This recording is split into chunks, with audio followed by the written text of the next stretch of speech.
किसी की तरफ देखे लिफ्ट में चढ़ गया। श्लोक इस कंपनी का सीईओ था। अपने पिता की मृत्यु के बाद उसने यह बिजनेस संभाला था। उस समय वह अपनी डॉक्टरी की पढ़ाई कर रहा था, जो उसे बीच में छोड़नी पड़ी। 5 सालों में उसने इस बिजनेस को फर्श से अर्श तक पहुंचा दिया था। लोग हैरान थे कि एक 22 साल का लड़का इतना सफल कैसे हो गया।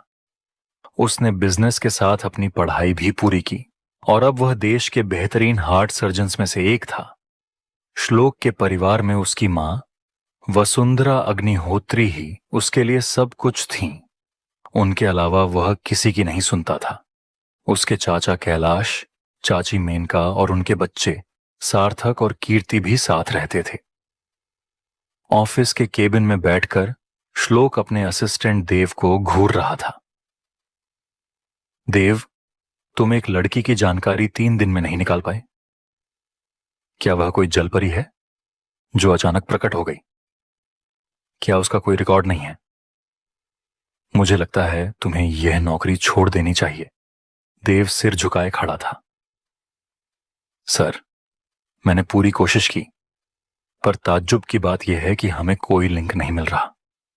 ऐसा लगता है जैसे किसी ने जानबूझकर उसकी पहचान और उस दिन की सारी फुटेज मिटवा दी हो।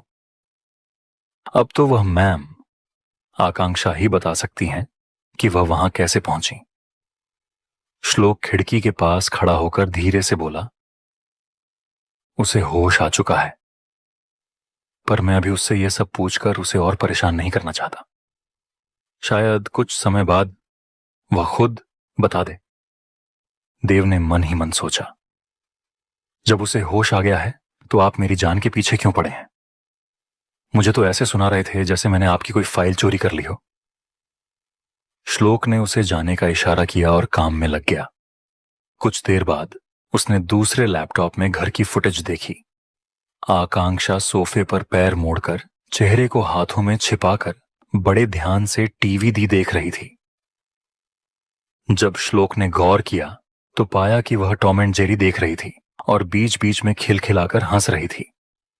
उसकी मासूम हंसी देखकर श्लोक के चेहरे पर फिर से मुस्कुराहट आ गई।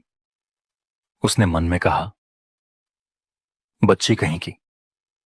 तो क्या श्लोक जान पाएगा आकांक्षा के साथ हुई नाइंसाफी को?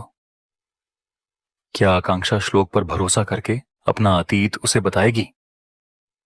जानने के लिए सुनते रहिए हार्ट ऑफ द ओशन।